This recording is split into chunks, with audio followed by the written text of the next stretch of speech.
नमामो विष्णुना परिमान्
ఇవాళ drug control administration రాష్ట్ర సొంత భవనం అదేవిధంగా స్టేట్ డ్రగ్ ల్యాబొరేటరీని ప్రారంభించుకోవడం జరిగింది. రాష్ట్ర విభజన జరిగిన తర్వాత టెంపరరీగా స్టేట్ డ్రగ్ ల్యాబొరేటరీని విజయవాడలో ఏర్పాటు చేసుకున్నారు. అయితే గత సంవత్సరాలుగా సొంత భవనం ఉండాలి, అదేవిధంగా ల్యాబొరేటరీకి సొంత భవనం ఉండాలనే ఒక కళ ఏదైతే అది కలగానే మిగిలిపోయింది.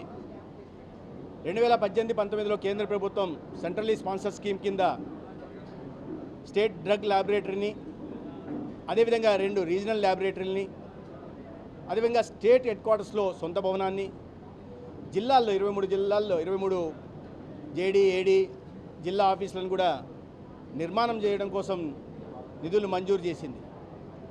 అయితే గత ఎన్డీఏ ప్రభుత్వంలో చివరి సంవత్సరంలో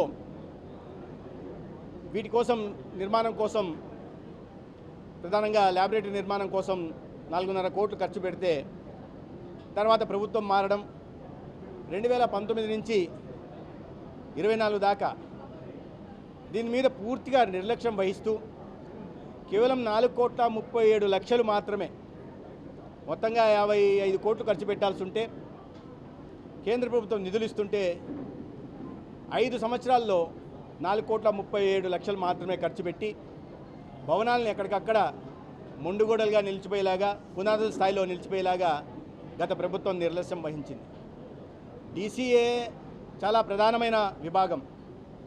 ఎందుకంటే నాణ్యమైన మందుల లభ్యత మార్కెట్లో ఉండాలన్నా, లేదా ఈ స్పూరియస్ డ్రగ్స్, హానికరమైన డ్రగ్స్ నివారించాలన్నా, లేదా నాణ్యమైన మందుల సరఫరా జరగాలన్నా, లేదా ప్రిస్క్రిప్షన్కి ద్వారానే జరగాలన్నా డీసీఏనే ఎన్ఫోర్స్మెంట్ చేస్తూ ఉంటుంది.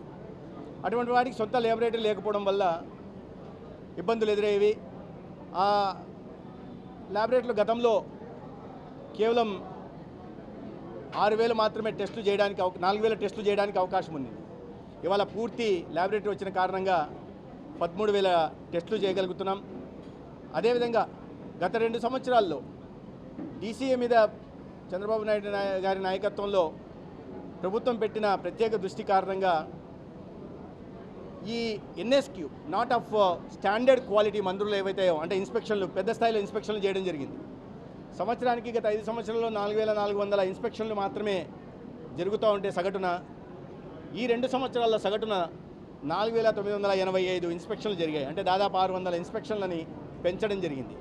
దాని కారణంగా ఈ ఎన్ఎస్క్యూ ఇన్స్పెక్షన్ల కారణంగా ఎన్ఎస్కు నాట్ ఆఫ్ స్టాండర్డ్ క్వాలిటీ మందులు ఏవైతే ఉండేవో గతంలో 2.3% ఉండేవి, దాన్ని ఇవాళ 1.4% తీసుకురావడం జరిగింది. కానీ ఇవాళ DCAకి ప్రత్యేకంగా టార్గెట్స్ ఇవ్వడం జరిగింది. ఆ ఎన్ఎస్క్యూని మరింత తక్కువ తీసుకురావాలి. ఈ ల్యాబొరేటరీని NABL అక్రిడేటెడ్ ల్యాబొరేటరీలుగా చేయాల్సిన అవసరం ఉంది. ఇన్స్పెక్షన్లు కూడా పెంచాల్సిన అవసరం ఉంది.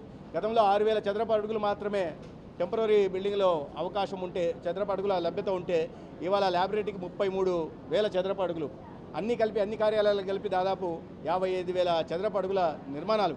ఆంధ్రప్రదేశ్ ఇవాళ దేశంలోనే సొంత భవనాలు DCAకి సంబంధించి ల్యాబొరేటరీలకు కానీ లేదా JD AD డ్రగ్ ఇన్స్పెక్టర్ల ఆఫీసులకు కానీ సొంత భవనాలు ఉన్న ఏకైక రాష్ట్రం ఇవాళ ఆంధ్రప్రదేశ్. అది ఈ కూటమి ప్రభుత్వానికి రాష్ట్ర ప్రజల ఆరోగ్య సంరక్షణ పట్ల ఉన్న చిత్తశుద్ధి. దీనికి సంపూర్ణంగా కేంద్ర ప్రభుత్వం నుంచి కూడా నిధుల రూపంలో CSS కింద అందించడం జరిగింది. దాని కారణంగానే ఇవాళ ఒకటే లక్ష్యం పెట్టుకున్నాం. ఆరోగ్య సంరక్షణ కోసం తీసుకోవాల్సిన ప్రతి జాగ్రత్తను కూడా ఇవాళ కూటమి ప్రభుత్వం తీసుకుంటా ఉంది. దాంట్లో DCA ఒకటి. అదేవిధంగా ఈ IPM కింద ఇన్స్టిట్యూట్ ఆఫ్ ప్రివెంటివ్ మెడిసిన్ కింద కూడా ఇవాళ స్టేట్ ఫుడ్ ల్యాబొరేటరీలు కూడా నిర్మించుకుంటున్నాం. ఇప్పటికే విశాఖపట్నం, అదేవిధంగా తిరుమలలో లడ్డు అతి పవిత్రమైన స్వామివారి లడ్డు విషయంలో ఈ విమర్శలు కల్తీ విషయంలో విమర్శలు వచ్చిన నేపథ్యంలో తిరుమలలో రికార్డు స్థాయిలో కూడా TTD సహకారంతో ఒక స్టేట్ ఫుడ్ ల్యాబొరేటరీని కూడా ప్రారంభించుకోవడం జరిగింది. విశాఖపట్నం కూడా చేశాం. అదేవిధంగా గుంటూరు, తిరుపతిలో కూడా ఈ ఆర్థిక సంవత్సరంలో పూర్తి చేయాలని, ఇటీవలే నోటిఫై చేసిన కర్నూలు స్టేట్ ఫుడ్ ల్యాబొరేటరీని కూడా త్వరలోనే ప్రారంభించుకోవాలని, తద్వారా ఈ శాంపిల్స్ కోసం బయట రాష్ట్రాలకు వెళ్లకుండా టెస్టింగ్ల కోసం మన రాష్ట్రంలోనే చేసుకునే దిశగా కూడా ప్రయత్నం చేస్తున్నాం. దాని గురించి ఒక ప్రజల్లో అవగాహన కలిగించడం, రెండో వైపు ఎన్ఫోర్స్మెంటు మౌలిక సదుపాయాల కల్పన చేయడం, మూడో వైపు ఎన్ఫోర్స్మెంట్ కూడా సమర్థవంతంగా తీసుకొచ్చి ఇవాళ ప్రజల ఆరోగ్య సంరక్షణ కోసం తీసుకోవాల్సిన ప్రతి చర్యను కూడా కూటమి ప్రభుత్వం తీసుకుంటుంది. అంటే రీజన్ ఏం లేదు. కొన్ని సంవత్సరాలుగా 4 సంవత్సరాలుగా 8 సంవత్సరాలుగా నిధులకు గైర్హాజరవుతూ అనేక మంది సీనియర్ డాక్టర్లు ఉన్నారు. అంటే ఇంత సుదీర్ఘకాలం పాటు వాళ్ళు లాస్ ఆఫ్ పేలో ఉన్నప్పటికీ కూడా వారు విధుల్లో లేకపోవడం వల్ల ఆ మేరకు ప్రభుత్వ ఆసుపత్రులకు వచ్చిన పేషెంట్లకి, రోగులకి తీవ్ర అసౌకర్యం కలుగుతోంది. ఈ హెల్త్ చైన్ ఏదైతే ఉందో అది కాస్త ఇబ్బంది కలుగుతుంది. దీన్ని గుర్తించిన కూటమి ప్రభుత్వం దీని మీద ఈ అనాథరైజ్డ్ అబ్సెంటిజం మీద గట్టిగా వెళ్ళాలని ఇచ్చిన ఆదేశాల మేరకు వాళ్ళందరికీ షోకాజ్ నోటీసులు ఇవ్వడం జరిగింది. షోకాజ్ నోటీసులకు అనుగుణంగా ఎవరైనా వాళ్ళు రిప్లై ఇస్తే వాళ్ళకి సంతృప్తికరంగా ఉంటే వాటిని కొనసాగిస్తున్నాం.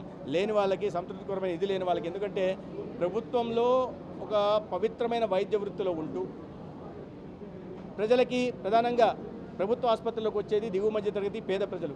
వారి నాణ్యమైన వైద్య సేవలు అందించాల్సిన డాక్టర్లు బాధ్యతారాహిత్యంగా వ్యవహరిస్తే ఈ ప్రభుత్వం ఉపేక్షించదనే ఒక స్పష్టమైన సందేశాన్ని ఇవ్వడం జరిగింది. ఇష్టం లేకపోతే రాజీనామాలు చేసి వెళ్ళకపోవచ్చు, అంతేగాని కంటిన్యూ అవుతూ దాని బెనిఫిట్స్ కూడా తీసుకుంటూ రేపు మళ్ళీ పోస్ట్ రిటైర్మెంట్ బెనిఫిట్స్ కూడా తీసుకుంటాం, ప్రజలు ఎలా పోయినా మాకు సంబంధం లేదు అనేది అటువంటి నిర్లక్ష్య వైఖరి వాళ్ళ కూటమి ప్రభుత్వం ఉపేక్షించదన్న విషయాన్ని అందరూ కూడా తెలుసుకోవాల్సిన అవసరం ఉంది. ప్రజల ఆరోగ్య సంరక్షణ వ్యక్తులు కాదు, చిట్ట చివరి ఉంటున్న వ్యక్తికి నాణ్యమైన వైద్య సేవలు అందించడమే కూటమి ప్రభుత్వ లక్ష్యం. దాంట్లో భాగంగానే ఇటువంటి చర్యలు కూడా ఉపక్రమించడం జరుగుతుంది.